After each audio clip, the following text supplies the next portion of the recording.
Monumen ini dipersembahkan bagi 7 pahlawan revolusi, korban kebiadaban gerakan 30 September PKI yang mencoba mengkhianati Pancasila yang sakti.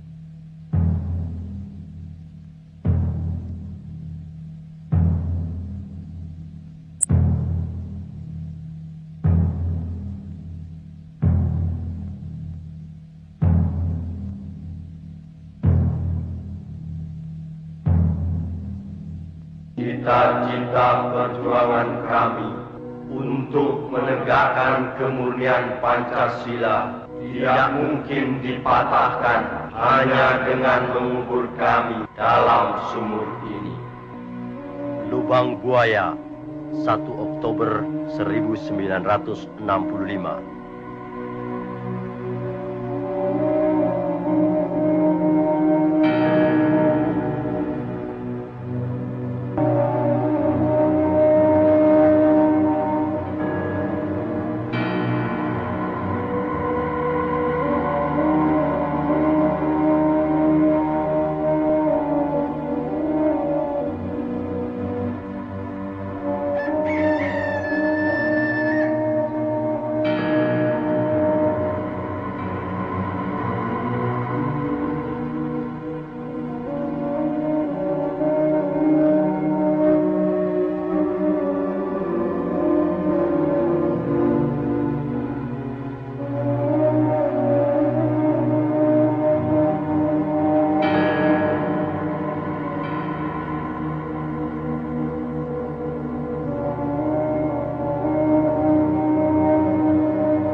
Peristiwa penganiayaan ini terjadi pada tanggal 13 Januari 1965, sekitar subuh di Desa Kanigoro yang terletak tidak jauh dari kota Kediri.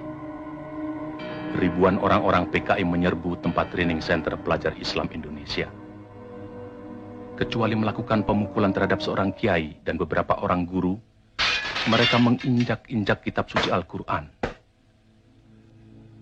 2 hari kemudian, pada tanggal 15 Januari 1965, di suatu desa juga di Kediri, ribuan orang-orang PKI menyerang petani Sudarno dengan dalih sengketa sawah. Kepala desa yang mencoba meleraikan dan menengahi tidak luput pula dari pengeroyokan dan penganiayaan. Pada tahun yang sama, di Sumatera Utara, terjadi aksi sepihak PKI yang dikenal sebagai peristiwa Bandar Betsi. Peristiwa ini merupakan sengketa tanah milik negara dengan kaum tani yang menggarap secara tidak sah, dan sebenarnya persoalannya telah diselesaikan secara baik. Tetapi kaum tani kemudian dihasut oleh orang-orang BTI PKI untuk menduduki kembali tanah itu secara sepihak melawan pemerintah. Dalam peristiwa ini seorang petugas Peltu Sujono tewas karena dikeroyok dan dianiaya. Aksi-aksi sepihak yang didalangi PKI ini juga terjadi di Indramayu, Boyolali, Klaten, dan berbagai tempat lainnya di Indonesia. Sementara itu, sebenarnya, pada bulan Desember 1964, terungkap adanya dokumen tentang rencana perebutan kekuasaan yang akan dilakukan oleh PKI. Namun oleh PKI dokumen itu dikatakan palsu dan malah menuduh balik bahwa fitnah itu sengaja disebarkan oleh lawan politiknya, yaitu Partai Murba yang Trotskist, dalam hal ini Khairul Saleh dan Sukarni. Juga dokumen yang semacam pernah tersiar menjelang pemberontakan PKI Madiun tahun 1948 yang juga disanggahnya namun kemudian terbukti benar. Dalam rangka persiapan gerakan perebutan kekuasaan negara, Partai Komunis Indonesia PKI membentuk Biro Khusus pada tahun 1964. Tugas Biro Khusus ini adalah beri tugas oleh pimpinan PKI untuk menyusun gerakan 30 September 1965. Sementara itu pula, atas saran Perdana Menteri Republik Rakyat Cina Zhou Enlai, PKI melancarkan tuntutan pembentukan angkatan kelima, yaitu agar buruh tani dipersenjatai.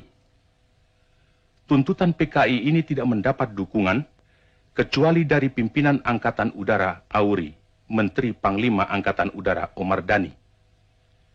Sebaliknya, Menteri Panglima Angkatan Darat Letnan Jenderal Ahmad Yani secara tegas menolaknya. Karena menurut perhitungannya, pembentukan angkatan kelima akan menimbulkan keruwetan dalam garis komando maupun pengawasan kekuatan bersenjata di Indonesia. Perlu dicatat, gagasan ini sebenarnya tidak lepas dari kesanggupan Zhou Enlai yang menjanjikan 100.000 pucuk senjata ringan secara cuma-cuma.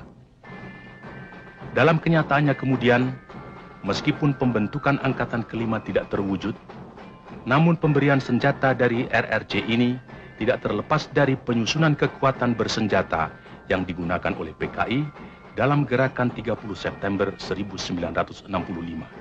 Karena sikap pimpinan Angkatan Darat yang tidak mau mendukung tuntutan-tuntutan PKI tersebut, dan juga karena PKI selalu mencurigai pimpinan Angkatan Darat sebagai kekuatan utama yang akan merintangi perjuangan PKI, sebagaimana pengalaman-pengalaman sejarah peristiwa Madiun tahun 1948, maka diciptakan isu Dewan Jenderal yang dikatakan akan melancarkan coup. Seiring dengan isu ini, dengan gencar tersiar adanya dokumen Gilchrist yang konon menurut versi PKI ditemukan di rumah Bill Palmer sewaktu rumah orang Amerika itu diobrak-abrik pemuda rakyat. Gilchrist adalah duta besar Inggris, dan dalam dokumen yang ternyata palsu itu tersebut kata-kata "Our local army friends" yang kemudian diinterpretasikan sama dengan Dewan Jenderal.